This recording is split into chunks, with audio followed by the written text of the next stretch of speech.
Morphin time. Well, what's up, guys? It is Maddie from It's Maddie Morphin, and today we have a very, very special guest.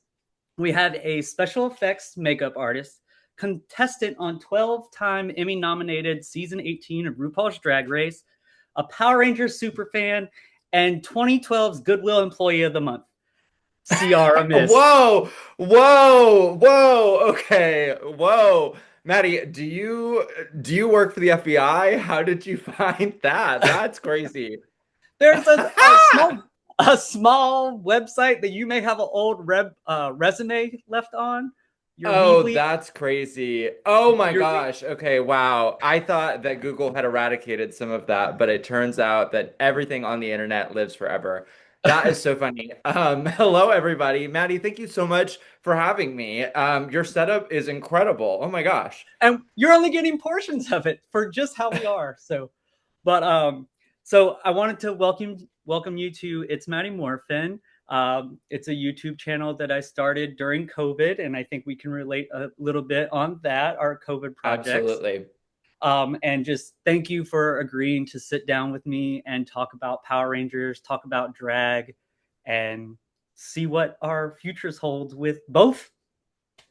Absolutely. No, I'm super excited to be here. It has been so exciting. I guess we can jump into this. As I get ready for Power Morphicon 2026, being the first ever drag queen to be invited to be there is like such a, I'm giddy about it, but it is also very humbling. It's a huge honor. But to see the reaction from the Ranger fandom and the community at large is so wholesome and heartwarming. And I think it just shines a light on how queer the franchise itself is and how many people in the queer community overlap with the Ranger fandom.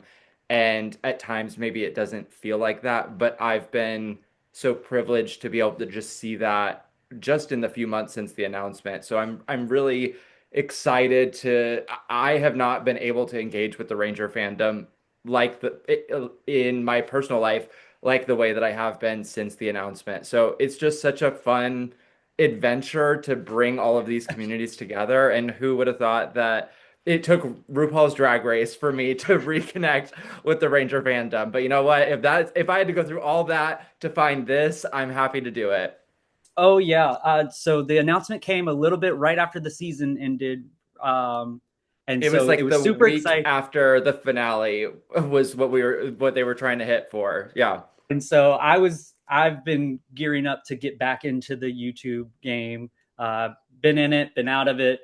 Life just takes its tolls, and then just I was gearing back up. I was like, drag is going into Power Rangers. Power Rangers is going into drag, and you never know. Name dropping in your Meet the Queens interview, Power Rangers is boom, Let me and tell you, we're here. so for people who are fans of Drag Race, I can't spill too many secrets. But when we film the promo, it is an especially long process because they're filming all of our promo materials for the commercial, for our photo shoot, all sort of at one time. And because I was in full prosthetics and body paint, I was doing my stint like all in one chunk, no breaks, no redos, whatever. So by the time I'm doing my Meet the Queens interview, it was the very last thing that I did that day. I had been awake for more than 24 hours. I had been in drag for a very long time. And I was convinced that, like, when I left set that day, I was like, I don't know what I said in that interview. I don't know if it's funny. I don't know if it's me. I don't know if it's charming. I don't know if it's boring or if it's just, something unexciting to the fans, but I hope it's good. And watching it back, one, me being sleep deprived probably meant that it was the most authentically unfiltered version of me possible. And so it was just so funny that they're asking for random facts about us. I bring up Power Rangers, and it was fully this door swinging wide open to connect with a segment of the Drag Race audience as well as the Ranger fandom. So I thank goodness for sleep deprivation and just being your authentic self.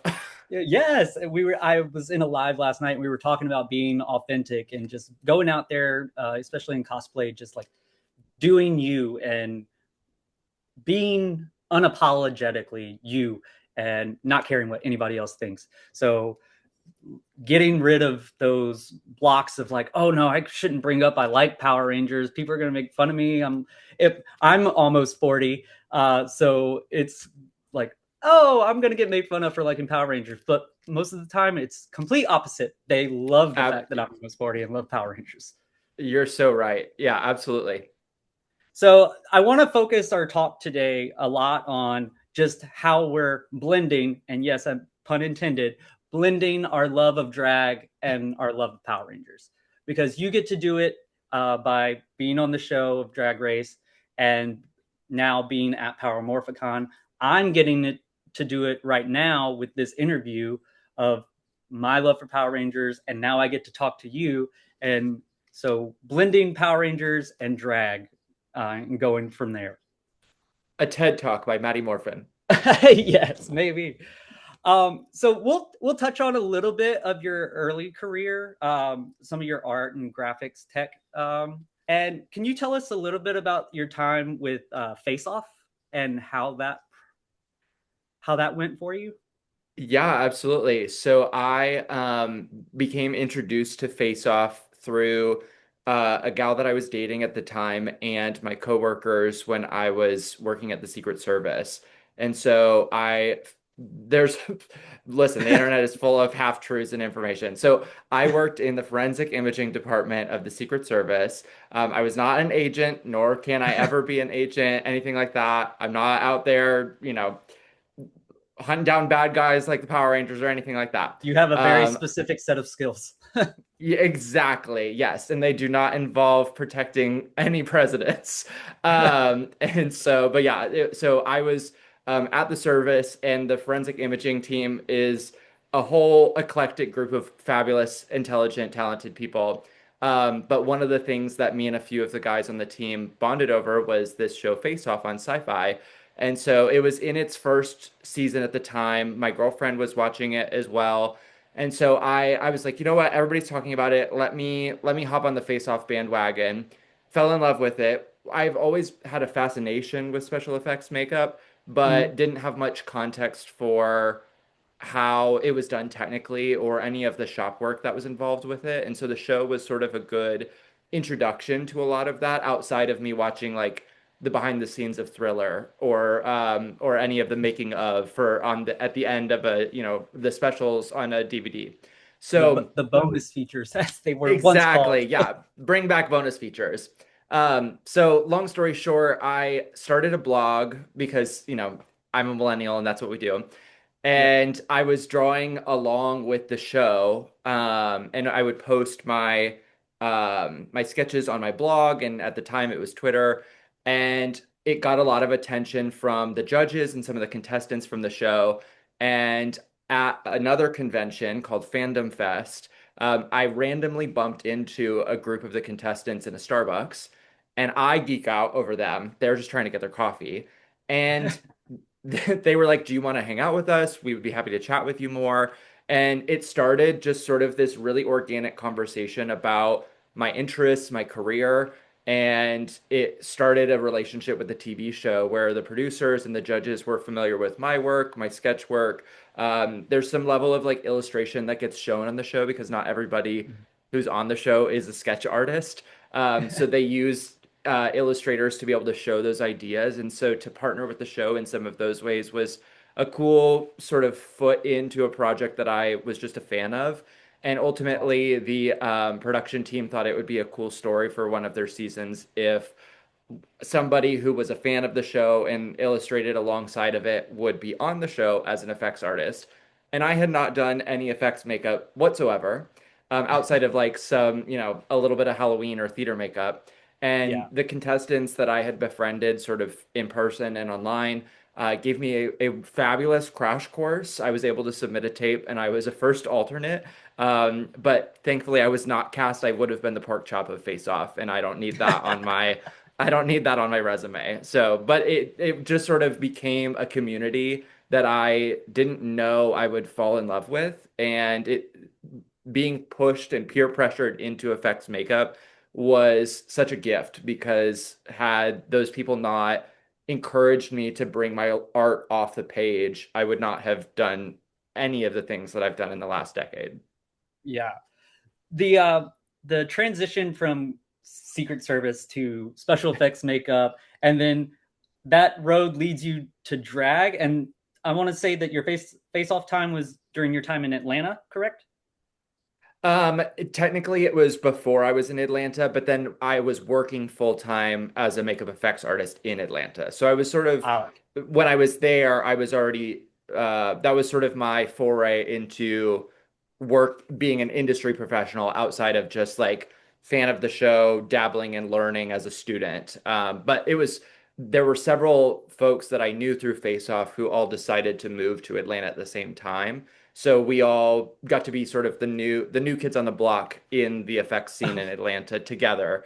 oh, very nice. So, but yes, my career path seemed.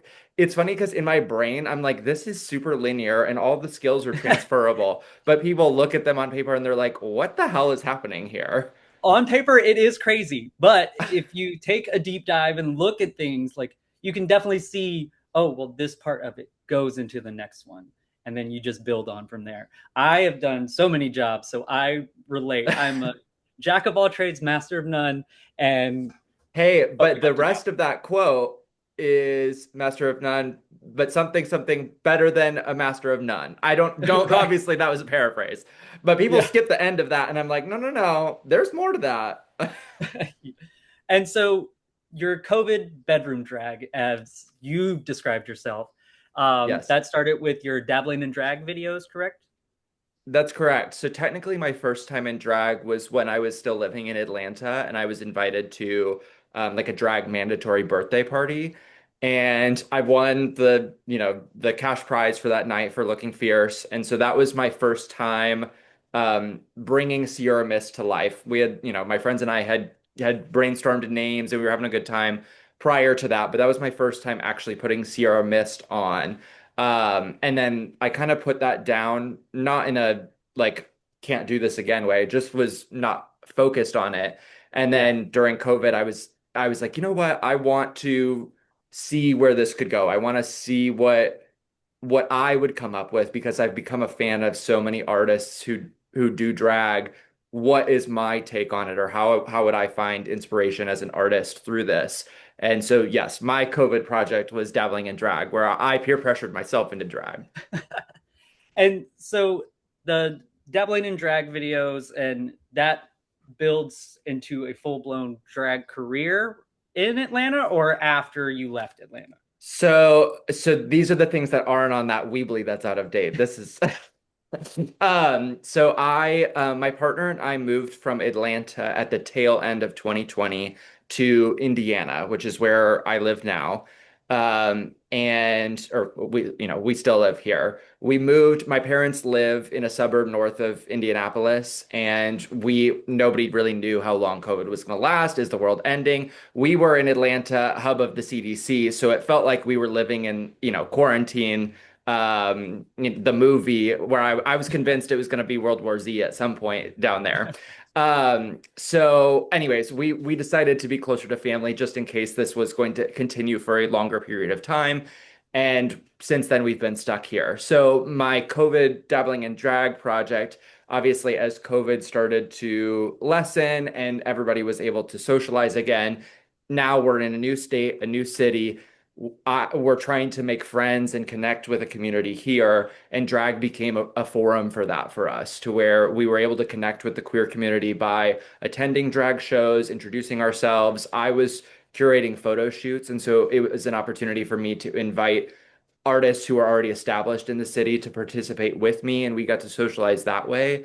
And then truly the, like, I would say, catapult for my career here in Indy was a drag theater company that I worked with called Indie Drag Theater. And so that Nice. was sort of merging my past as a theatrical performer with my new beginnings as a drag artist. And it was the introduction to a lot of my now drag family, my amazing community, but also a way for me to get in front of audiences that may not be seeing drag in the bar or club scene. So it was a different gateway sort of to enter drag that then became, a full-time monster project. And so how long after Ciara Myst was born, was Ciara Mister born? Great question. So Sierra Mister, technically, don't quote me on the exact time because I feel like you've got timestamps, but during my first year of dabbling in drag, Sierra Mister Okay. was born. So um that he's always been a part of my drag since that first year. So or he's been with me for a while. Good. I love to see that you play in both king and queen. It's Yeah, the makeup is completely different. Everybody says, "Oh, it's they're the same. They're the same. It's drag. It's drag." I was like, "No, it's different. It's different. Just look. There's craftsmanship that goes different into drag king, and craftsmanship that goes differently into drag queens." So I enjoy seeing that there are people out there, entertainers that do both. thank you. Yeah, I like to describe myself as a drag artist, and that sort of encompasses a lot of different things, human or not, and not limited by gender. And I think that was part of um, the like unlocking or the key for me into actually starting drag as it sort of exists now, is understanding that my time putting myself in makeup or effects characters was Mhm. also drag. There was a period of time where it was hard for me to sort of connect the two because I was afraid of the femininity aspect or the gender play part of it. And then when I sort of sat with myself and I was like, it's all transformation. It's all character, it's all art. And granted, drag within the queer community has a different set of history and culture and all of these things, but Yes. realizing, okay, this is my drag. My drag doesn't have to be the drag that I'm seeing in this bar or the drag that I'm seeing in this, on TV or whatever. My drag can be unique to me. And sometimes that means I'm a creature or a monster. Sometimes that means I'm a cartoon girl. Sometimes that means I'm a dumb himbo man. Like it all I was lives gonna say in sometimes my we come back world. in a suit on Drag Race and try and make everyone mad. Exactly, exactly. So with the drag and drag race, can you give us a little bit of the history of your lead up to auditioning? Sure. So this was I was on season 18 and this was my second time auditioning. I auditioned previously for season 16, mostly just to like get a feel for the audition process. I've known people who have been on the show before, and I've always heard that the audition itself is sort of like its own season of Drag Race. And it is. They ask you to do pretty much anything and everything that you would do on the show or could possibly do. You have to be able to demonstrate in the tape, and you're doing it in a very short amount of time, in terms of like what you're actually submitting and the window of time to get it done. So it is stressful in its own way, but if you can survive the tape, it's a good gauge that you can probably handle whatever they're going to throw at you on Drag Race. So auditioning for 16 got my footing and sort of helped me solidify what quote like my brand is and how I communicate that. The marketer in me was like everything has to be digestible. So I know who I am, but what's your elevator pitch? How do you synthesize who you are? Ciara Myst is female illustration rather than female illusion. She's a shapeshifter. All of those words sort of came through the exercise of putting pen to paper. It was very like go to therapy and keep a journal. That was the Right. Drag Race audition. So that was the I first go. Oh, go ahead. I was going to say I love a good branding. So and branding is a big thing that they talk about on the show too. You have to know how to brand yourself. So whenever there's a new toy line or something coming out and the packaging is all different all over the place, I'm like I don't think I'm going to collect that. Like I want a cohesive story told. If you That's want to what we do a can see in special your setup. project Yeah. and it's different, yes, absolutely. But yes, branding is on point and we have been following. So, Well, um, thank you, honey.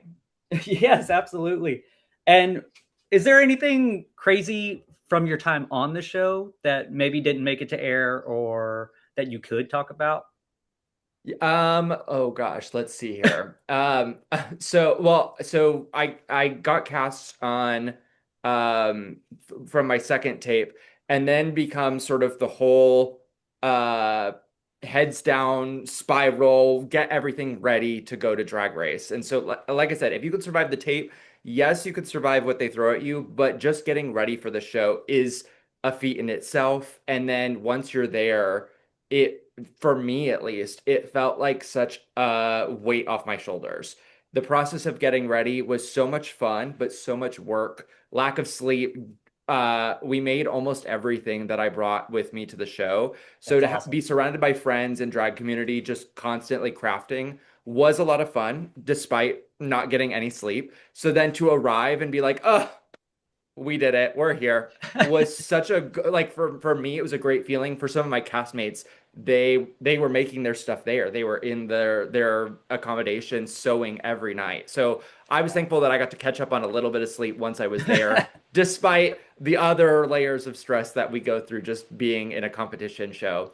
But truly my experience was so fun. Being like the process of filming, being on sets previously meant that I Yeah. felt very at home in a production environment. So it felt sort of like coming back to a safe space for me, like when I was working in Atlanta. But now I got to be doing art in a different way. I was, creating drag. I was surrounded by queer people. That part of it just made it feel fun and like a blessing in such a different way. So the process of filming for me was a great time. I think that trying to think of crazy things that I can say that won't get me in trouble. Um, I have a mm. small channel. It's okay. No one will see. I think that so people have talked about this a little bit, but they've modified sort of how queens are held during the process of filming. Mhm. Ultimately, I think in the interest of everyone's mental health being better. So as a cast, we got to like eat breakfast together and eat dinner together. So like Very nice. we were spending a little bit more time socially together. And then obviously, most of the time we're spending is on camera, so that way they can capture all of those interactions. That said, there are some interactions that happen before we get into the workroom or after. And one of the most like endearing slash hilarious things was at breakfast. All of my stories ultimately revolve around Athena Dion. Um, Okay. and she looked over at me at one morning at breakfast and she was like, does it feel like every demon you've ever faced in your entire life is coming back to haunt you during this process? And I looked at her and I was like, no, not for me. Sorry. But she had a couple of breakdowns at breakfast. There was one moment where Juicy was underslept and she slipped into mom mode, and she was trying to encourage Juicy about her design challenge that she was not feeling as confident in. And Athena was like, Juicy, you have nothing to worry about. These other girls, they look like shit and they need to burn their outfits. Like, don't worry, you'll be fine. Go to your trailer, get some sleep, come back in 30 minutes. It'll be fine. And so Juicy leaves and Athena sits down again at breakfast. And I said, that was really nice of you to hype her up like that. And she goes, oh, baby, sometimes being a mom means you have to lie to your kids. But that So is true. That is true. Like those are two we of my now look favorite back. little quick Athena is an unhinged soap opera character moments that I got to experience. And So apparently uh, a Power Ranger fan too. I've heard you mention that in a few interviews. yes, yeah, and Didi Fuego and I were actually chatting yesterday about how she stayed on through. I think for both of them, Mighty Morphin was sort of their focus. So they're not locked in the ways that we probably are, but yes, I had a crush on Kimberly, and Athena wanted to be Kimberly. So that's kind of that's our Are our different difference. aspects of drag. Yeah. So speaking of Kimberly, I was wondering, I was like, what is she going to be dressed as today? So we've got Kimberly Hart in the cockpit. So I want to take this time to talk about some of your looks and inspirations.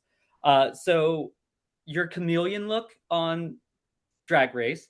I saw some inspiration from your website of a mantis drawing. You can definitely see the colors there, and you've actually put that look on someone before.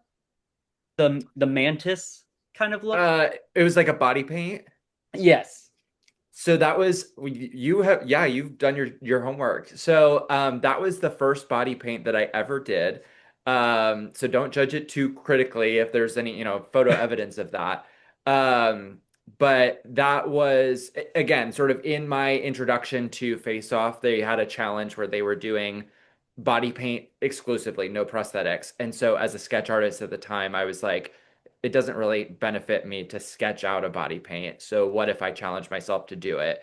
But the color scheme of that sort of manted insect definitely years later translated into my chameleon. And I was talking with the guys over on Angel Grove Radio, Hmm. and they were like, your chameleon runway kind of gives like monster, like make my monster grow, fighting the Power Rangers. And I was like, yes, there is some level of like tokusatsu in that design specifically, where I wanted sort of from the front the character to read like androgynous alien, baddie creature, and then from the side give the animal effect. But the in sketching that out, there's like a villain from Beetleborgs that I was sort of inspired by for the head, and in thinking of the sort of how it would read from the front, I was definitely inspired by several monsters that live sort of in the recesses of my brain.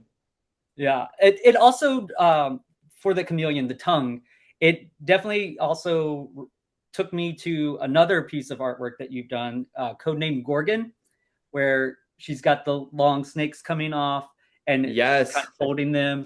So I saw a lot of different inspirations from early artwork in some of your newer look, and then that talent show number look. So I saw some inspirations from art piece White Queen, sure. uh, and then the Glass Angel also. Oh yeah, yeah, yeah, yeah. Yeah, I think I always say that Ciara Myst is a vehicle for me to celebrate all the things that I loved growing up. And so that is a combination of Power Rangers and all the other sort of fantastical things that I fell in love with as a kid that let me, I don't want to say escape, but like adventure into other worlds in my artistry. So as I got older, that also included more horror elements, broader ranges of science fiction, definitely fantasy. So sometimes, the villains typically have, or the monsters have the cooler outfits. So sometimes it skews into more of the monster villain territory, but the heroes are sort of more, I think, aligned with who I am as an individual. But the way that I've been drawing Sierra Mist for years continues to be true. Several of the looks that I brought to Drag Race, I found sketches of from 3 or 4 years prior. So it was sort of like you said, there are images or references that we gather together at one time in our life, and they'll continue to sort of iterate and evolve into new pieces of art or new forums. And Drag Race, I'm someone who loves a theme. That's why dabbling in drag was great for me. So getting a list of all of the runway presentations that we have to put together is a great creative challenge for me, but it also is an opportunity for me to revisit some ideas from the past or sketches that I had put together previously that I maybe never got the chance to bring to life. An example of that is my Ivan Ooze outfit that I wore at I the was premiere just of about to Drag bring him Race. up. Yeah, there was a period of time before I had ever auditioned where I would just sketch out like, oh, this is, maybe what I would bring for a this or a that. And so like my talent show look, I've had sketched for years. I knew um that concept was something that I would want to bring. And so I've had iterations of the cocoon and the butterfly look and the, sort of the skin inside out peeling, all of that for a Yeah, while. And the Ivan Ooze look, there was a period of time where I was like, maybe my entrance look could be Ivan Ooze because I'm such, I take so much inspiration from Power Rangers and its celebration of that. And I was like, oh, I could do like a line from the movie or something. And the more that I kind of sat with that specific aspect, I was like, I don't know if that is like the best entrance look. And eventually, when I was when Rue crowned me the Queen of Halloween, I was like, well, that is a great vehicle to introduce myself and then to set expectations a little differently, where people might think, oh, she's only Ookie Spooky, and I can break them. I was like, if I'm Ivan Ooze and I'm in purple and prosthetics, I was like, if I have to do anything else that day, I'm kind of stuck. yeah. So So anyways, it was great to then be able to say, okay, well, I still love this outfit, and now that I have the opportunity to bring these looks to life for the show, where do I put this? And so the premiere was a great opportunity to celebrate that. That's awesome. And your entrance look, it's still you could easily tie it to Power Rangers with a little bit of Sure. pumpkin wrapper. Yeah, Um, yeah, yeah. so I am a big Mighty Morphin Power Ranger fan. Like that is my niche is the early seasons as well, but I do dabble in all the other ones. So any reference to Mighty Morphin that I can pick up on, I'm going to pick it up. So we've talked about Ivan Ooze, and then your other famous Power Ranger look recently has been Andros for In Yes. Space, and your series of doing the Power Rangers lip sync Lollapalooza and the Ever Been Turned On by a Power Ranger. So been watching those; those are super fun. What is one of the highlights of like doing that style of video on your channel that has been traditionally more drag focused? I think again, it's been the reception, like to see so many people who have a love for the series or who are diehards of a specific season, really get excited or participate in the conversation has been fun because it's that overlap that I would never have expected in going on Drag Race. That and I think the response is mutual. There are so many people who maybe don't watch Drag Race, who love Power Rangers and who love drag, and this is their first introduction to me. Mm. So it's great to sort of bridge the worlds for everybody, and it's everybody has opinions about, especially about Drag Race, but when it comes to Absolutely. which Power Ranger is the hottest or which season has the best theme song, there's certainly debate, and so it's fun to watch people participate in that. I've got a few other videos with some different looks they're in the editing queue right now. So Got it. Andros, I don't want to say Andros is retired, but that was sort of the first intro. And since people liked that style of video so much, I've got a few more for people queued up. So by the time this comes out, maybe they'll be out. I don't know. Well, All right. Uh, Continuing on with some of the looks, there are definitely some Power Ranger villain looks that could easily be drag looks. And are there any? I was going to ask you, are there any Power Ranger looks that you are just dying to do? Um, you don't need to spoil the ones that are coming out on video, but are there any other no, ones you're that are fine. coming out? So, I think that in general, like there are so many Ranger villains specifically who have such cool outfits and style, and particularly the villainesses, I think have a level of like cuntiness that like they're drag queens, and that's where anybody who watched Power Rangers and then is confused by what drag is, I was like, you cannot tell me that you don't understand. Like Divatox, Astronema, Rita Repulsa, Trakina. Like I was like, these are divas. These are drag Yes, divas. So like absolutely. calm down. But even like Lord Zed, I was like, Lord Zed and Ivan Ooze are so flamboyant, so queer. So anyways, there are a multitude of particularly the villains that I would love to bring to life. I'm excited to bring one of them to life at Power Morphicon. So I'm bringing a different look every day, so we have to, Fair if there are no other drag queens, so I have to give you looks there for sure. So, enough. for anyone who's coming to Power Morphicon, make sure you stop by every day to see the look. But I'm one of them. I'm bringing one of the villainesses to life, which I'm very excited about, and I'm going to keep that sort of under wraps. But one that so Trakina, I think, is so cool, and I would love to eventually bring Trakina's looks to life. But one series that I I need to do it like in the future. So it's coming, and you all can timestamp this and come back to this. But I want to do an Astronema wig review video, um, Okay. because Yeah. she has 9 different wigs throughout the series. And I actually was talking with the costumer and the hairstylist who worked on In Space because I was like, candidly, I've got questions. I need to know what is happening on this particular unit. So, anyways, what I would like to do is to be able to recreate all 9 of Astronema's wigs, but I've got to focus on this year's Morphicon. Right. We'll deal with Astronema later. But that is definitely on my Power Rangers drag bucket list. Okay. Two, I will say two of the ones that I most look forward to anyone doing, whether it be you and maybe two of these I might name, could be one you're doing, is Lip Synca, because Oh, sure. it's drag. That is a lip syncer right there. And then Serpentina. Oh, love. Yeah.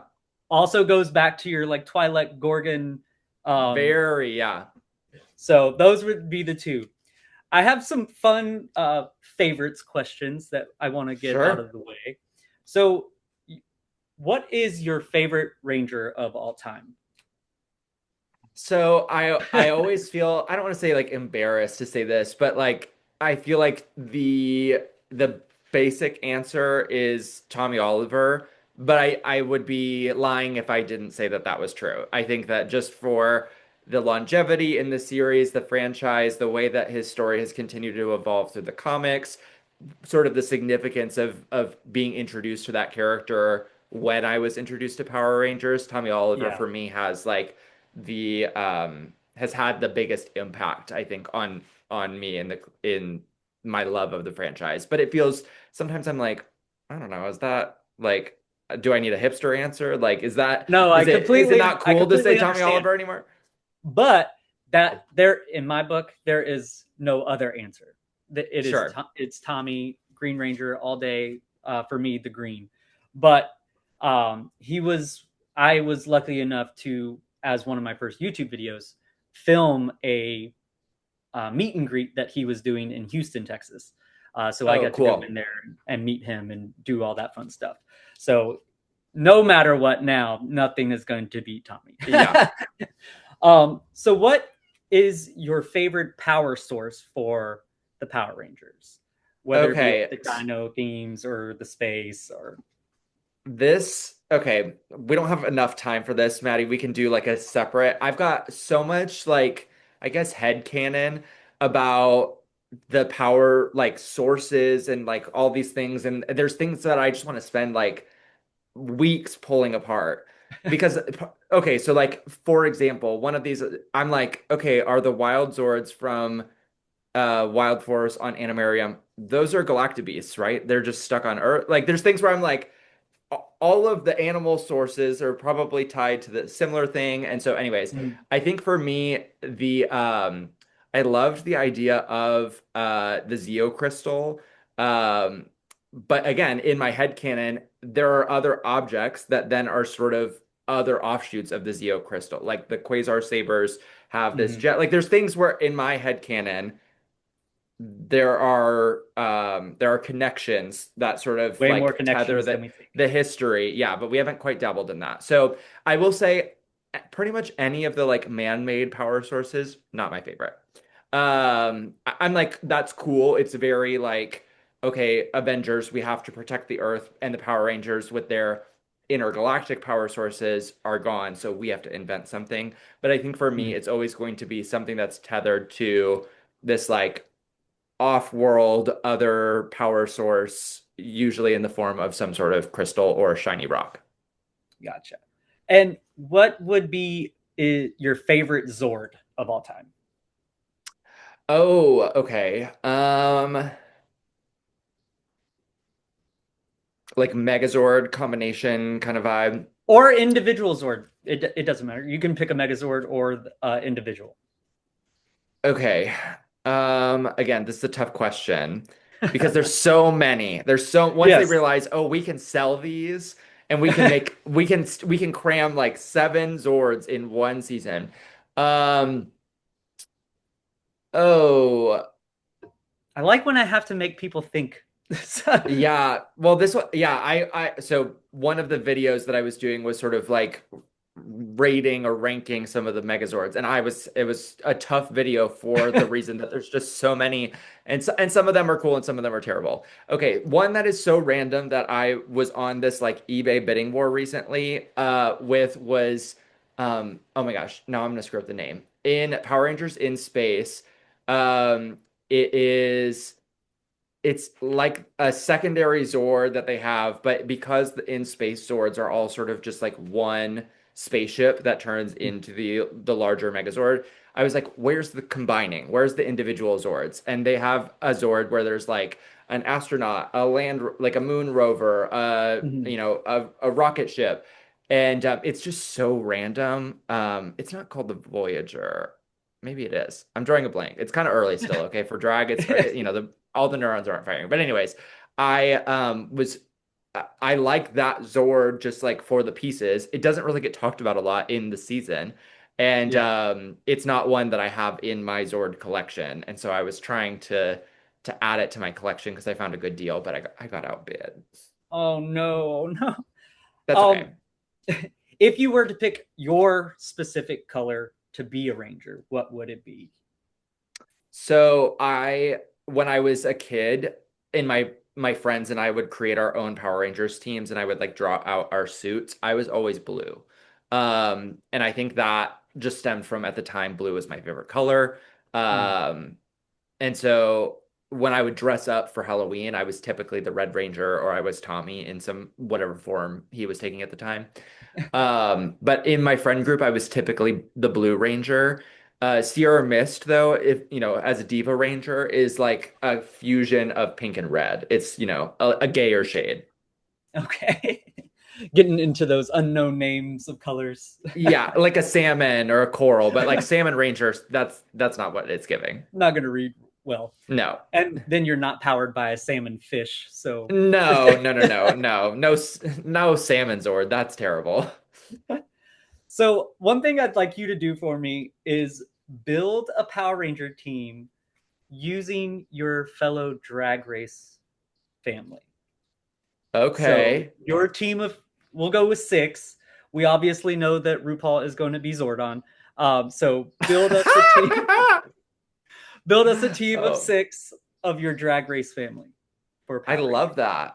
Oh my gosh. RuPaul just as like a bald floating head is actually so accurate. That's hilarious. Okay. First off the bat is going to be Juicy Love Dion because from my season, Juicy is a video game character. She is like a little Mortal Kombat fighter. So I need somebody who can do like flips and backflips and kicks and da da da da. Da. So she's giving the aerial acrobatic martial art kind of vibes. Actually, okay, let me see. Uh, Also for my season, Nini Coco. I'm just Okay, gonna do it for my season for right now. Screw these that's other that is girls. fine. We're on season 18. Screw these other girls. We're Emmy nominated. So, Juicy Love Dion, me, obviously. So Nini Coco, because Nini Coco, she's like the Billy of the group. Where yes, she's a fighter, but she's an inventor. She's scrappy. She's smart. So she's like crunching the numbers. She's fixing the Using that Zords. engineering degree. Exactly. Yeah. But she can also do like, backflips and cartwheels and stuff. Then I'm gonna pick Mia Star because Mia can fight somebody. Okay. We need some Okay. muscle on the team. She's strong. She will beat the shit out of somebody. So like for our heavy hitter, it's gonna be Mia. Because she'll rip those earrings off and just deck ya. Um, okay. Then I think I'm gonna go with controversial pick. I'm gonna go with Briar Blush. Also, these gloves are so small. This thumb is. I was like, oh, that's so funny. They were not built for my drag hands. Okay, so Briar Blush is getting added to the team because she's scrappy. Albeit she's little sister energy. It'll just add good like team dynamics and storyline and all of that. But she'll get in the weeds and she'll like get some stuff done. And at the core, she's actually very sweet despite her gremlin personality on the television show. And so, okay, so that's me, Juicy, Nini, Mia, Briar. Okay, sixth one, rounding it all off. Um, this is tough.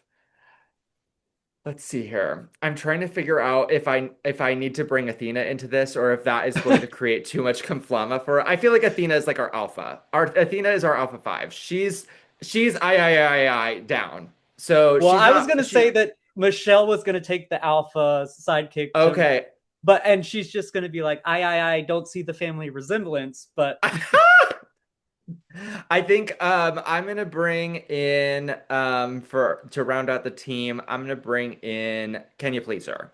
Kenya Pleaser is gonna be the heart of the team. You know, she's gonna anchor all of us together, and in the hard times, she's gonna be the one that we all turn to. So I think that's we've got our muscle, we've got our brains, we've got our heart, we've got this sounds like, an Emmy Award winning season of Power Rangers. It does. It does. It does. Actually, Let's get it no, going. Michelle Visage is the villainess. She's coming out in a cunty outfit and she's making the monsters grow. Yes, absolutely. So we're going to move on and talk about Power Morphicon and a little bit more in depth. And we talked about it a little bit, but you are, as the first drag queen, requested to be a guest there. Super awesome. Um, you've told us that you've got some looks planned for each day. Is there anything else special other than a look that you've got planned for your booth that you'd be willing to talk about? I think that one thing that I'm really excited for, and this sounds kind of silly, is just the opportunity to bring drag to Power Morphicon, not just in who I am and what I'm wearing, but like in the booth setup. We don't have DragCon anymore, so the Mm. opportunity for fans of Drag Race or of drag to meet drag queens who have been on the show is more difficult now unless we're coming to your city. So I remember going to DragCon, and part of the fun is the booth setup and the experience of just getting to meet those queens. And no shade to the amazing Ranger actors, but their booths are set up for them to sort of just like, sign and for you to meet them. Move. It's lacking a little Sign and bit move of on. flamboyance. And so I'm Mm. excited for people to be able to have a really fun photo opportunity with me in, a booth that's curated to meet a drag queen. Let's just say that. That's awesome. I've recently gone into vending myself at small shows here in San Antonio. And my first one, I was like, we're doing a photo op. We're having a walk through for people. They can do whatever. And I've got big plans for the next one. Love. So that's super exciting to have it be more interactive than just meeting someone, getting them to sign your item. Up next. So making it an experience is going to definitely change the whole experience for anybody coming to meet you. Um, and being at this con now, having people come meet you, what cast members have you been able to meet so far? I'm trying to recall, but I think JDF is the only one. I think Oh, that wow. Yeah, so I've never been to Power Morphicon before. It has been on my bucket list for a long time. My birthday is right around that time. And so we've talked about as a family like that would be a fun birthday trip, and just, life happens. We grow up, you go on Drag Race. There are so many things that just sort of take place where you're like, we'll just go to dinner. That's easier. Right. And so it's always been a hope of mine to be able to go, to be able to meet and celebrate so many of those actors that I've fallen in love with. And so now to be able to go and be on the other side, I'm excited to also have an opportunity to meet some of them in our off hours, and to pop around and do some fun interviews. Since people seem to like the ranking and the rating, I'm seeing if I can get some of those castmates to join in on some of that fun as well. But yeah, I met Jason David Frank at technically the same convention that I ran into the face offers at Starbucks. Oh, okay. But he, very kind, wonderful meeting him, uh, wonderful words of inspiration. And he signed my VHS of the Mighty Morphin Power Rangers movie. So that I have like tucked away. I have. He was so generous when I was doing that meet and greet. He signed both of my Green Ranger helmet, my White Ranger helmet, my Saba sword, my Dragon dagger, so many Oh, prints and all kinds of things. So it when people were always telling me to never meet your heroes, that was the one to meet, and he didn't disappoint. I that whole so that convention really, like, there were a lot of moments for me that happened during that. So meeting JDF was huge. I didn't know it at the time, but obviously meeting those face offers would change the trajectory of my career. I got to meet Stan Lee, and that was also incredible. That was So awesome. just so many people who shaped my childhood and my love of superheroes and what sort of intrinsically makes me me and how I like navigate life and my approach to that. It's so funny. Like you said, you worry about meeting your heroes, and that convention provided that opportunity for some of the biggest inspirations to me, and I'm thankful before both of them passed to have had that opportunity. Very nice. Is there anyone that you are in particularly going to meet? Like you have to meet this person at Power Morphicon. So I know that Paul Freeman, who played Ivan Ooze, is going to be there, and the Ivan Ooze look that I wore at the premiere is part of what started the conversation between me and Power Morphicon. Mm. And so I'm excited to I'm wearing that look on the opening night, and so I believe that there's a moment where Paul and I will be able to be together and have our own little photo shoot session. So I think that'll be very fun. Just the movie was something that I had on repeat as a kid, so such a fun sort of moment to bring that intro to me together. I'm excited to meet both of the Diva Talks actresses. Just their own flamboyance is spectacular. And I mean, there have been so many of the Ranger actors who have reached out because of the ranking videos. Now, I don't know if they all like knew 100% of the context about how I was talking about how they but you can bleep that out. Um but they were like, "Oh my gosh, no, I'm so excited to meet you. This is so fun." So I think that it also opened the door for me to meet some of the ones that I'm very excited about. And And yeah. it has definitely been Power Rangers is built on diversity, inclusion. So in some parts of the fandom, you see that it's our heroes aren't necessarily vibing with that anymore. But I think it is super important that you are going to be there and bringing a whole different side of the fandom to the I guess calling it a panel and to your Yeah. booth. It's bringing the representation for the queer community a lot bigger than what we've fully gotten through Power Rangers. We've gotten our first fully out Ranger in Dino Fury, Cosmic Fury. But it took us about 30 years to get there. So I think it's super important that you're going to be there and giving that representation for the community to be there. Thank you. Yeah, it means a lot to me, and it has like I said, just to see that sentiment be verbalized by so many folks in the community. They feel seen in a way that, I talk about the importance of mirrors in the world, where if we don't see ourselves reflected back, it's hard for us to know what we can become or that we feel like we belong. And so in um, any large group setting or any fandom, there still is an element of that intersectionality where people feel like they're the minority. And sometimes the loudest voices are the ones that are in opposition, but they actually are the ones who are in the minority of that thinking. And that's what I hope people see and realize, is that at its core, Power Rangers has always been about vibrancy and diversity and celebrating flamboyance and transformation and all of those things that helped it resonate so deeply with the queer people who are watching the show and who make up a significant portion of the fandom. And the people who may not understand or resonate with that, who were even a part of the show, I think are in a very small bubble of the community and the fandom at large. And so I'm excited for all of us to be able to come together and celebrate um, all the different ways that we can love and celebrate Power Rangers. Awesome. You've spoken about your Megazord collection a little bit. So, Yes. do you plan on making any purchases while you're at Power Morphicon? Uh, I'm trying to tell myself no. Um, I'm hoping I'm telling myself no because I will be too busy meeting the fans and the Power Rangers. That's like That the line's going what to be I'm so long. sure. So that's what I'm telling myself, is like, you'll be busy.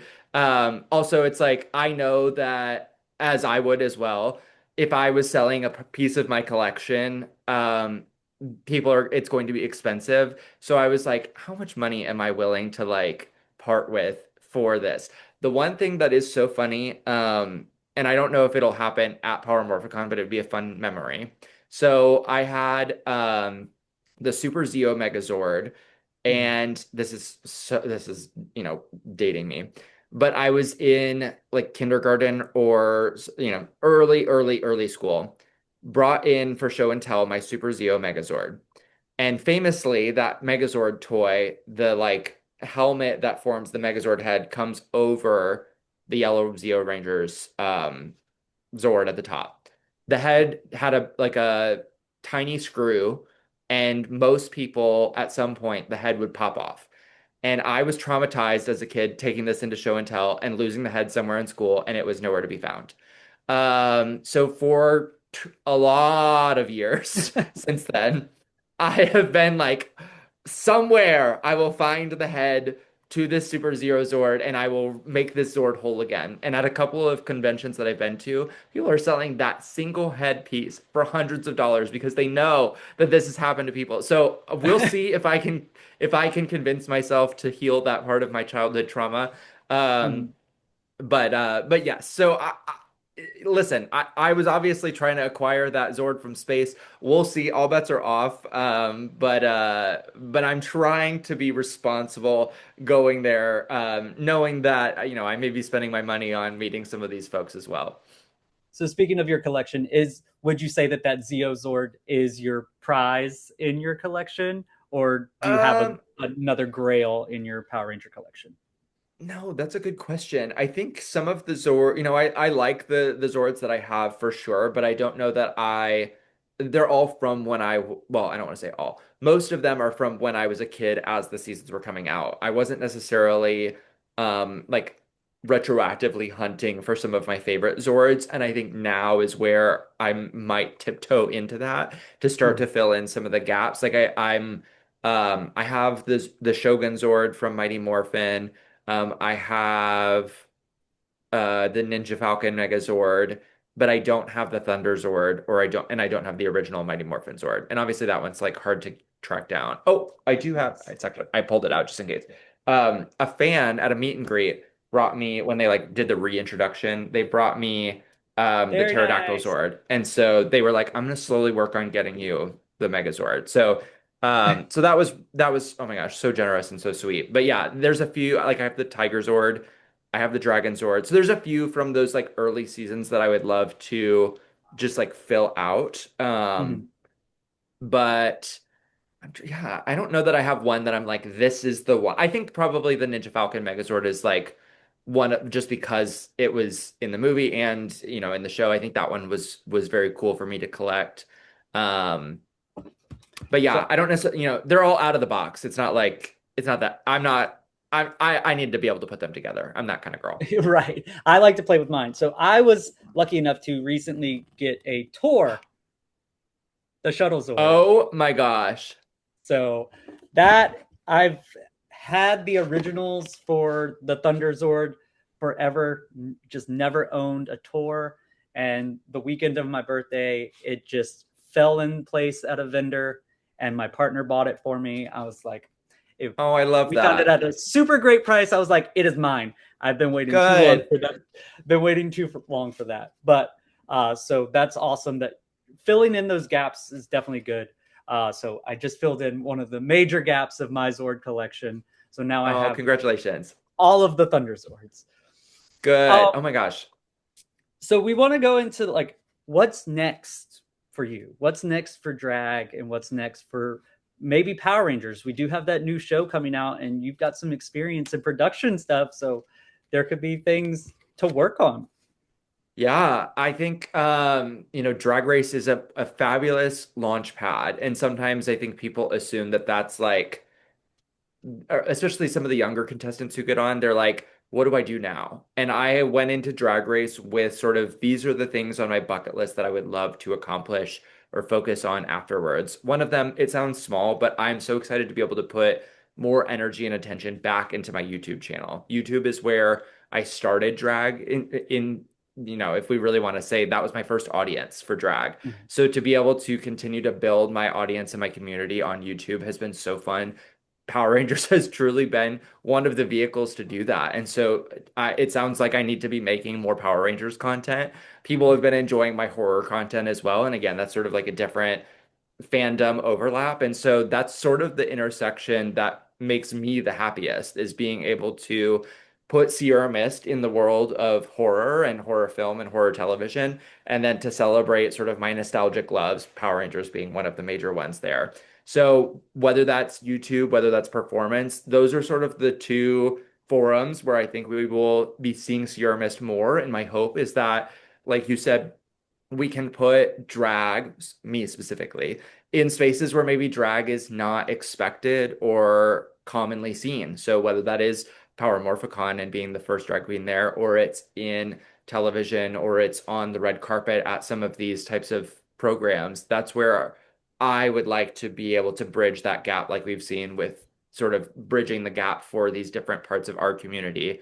Um, we're also working on some Halloween travel tour stuff. So that's still, under wraps. So we'll, some more to come. But in the short term, I'm thrilled to be able to be at Power Morphicon, and there's certainly more Power Rangers Sierra Mist content that will come from that. And hopefully, there's a few conversations that happen at Power Morphicon that can um, Right.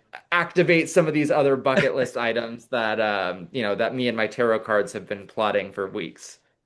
And I'd be remiss, and if we're getting close to the end, so I'd be remiss if I didn't bring up the fact that how this interview, like communication, even started between me and you was meeting Darlene Mitchell and her husband Brandon, and Brandon's being like, "You need to reach out to Ciara, and y'all can set something up." So shout out to them. Thank you for the encouragement to get this done, and thank you for accepting. It's been a great time talking with you. So I've got a couple more questions. And then I actually have to go back to work. Oh no! But this Well, is a great. I have to go to the grocery store. So, I hope you go just like that. oh, and the waist is cinched, baby. So, nobody can say we're not doing drag on Zoom. Okay, we are corseted. Right.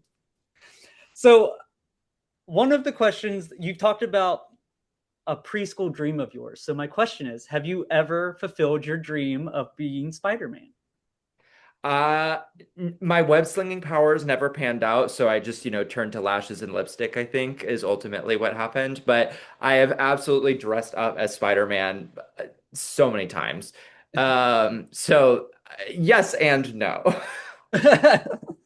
All right. And so that is my final thought for you. I wanted to end on a little fun note about your past and your preschool dreams of what you want to become. So if you want to plug anything for your socials, any events that are coming up, obviously we have Power Morphicon. Go ahead. This is your moment. Have it. This is your moment. Have it. Well, obviously, you all are watching on Maddie Morphin's YouTube, so make sure you are subscribed to this channel. And while you're at it, you can go over to the Sierra Mist YouTube and you can like and subscribe over there.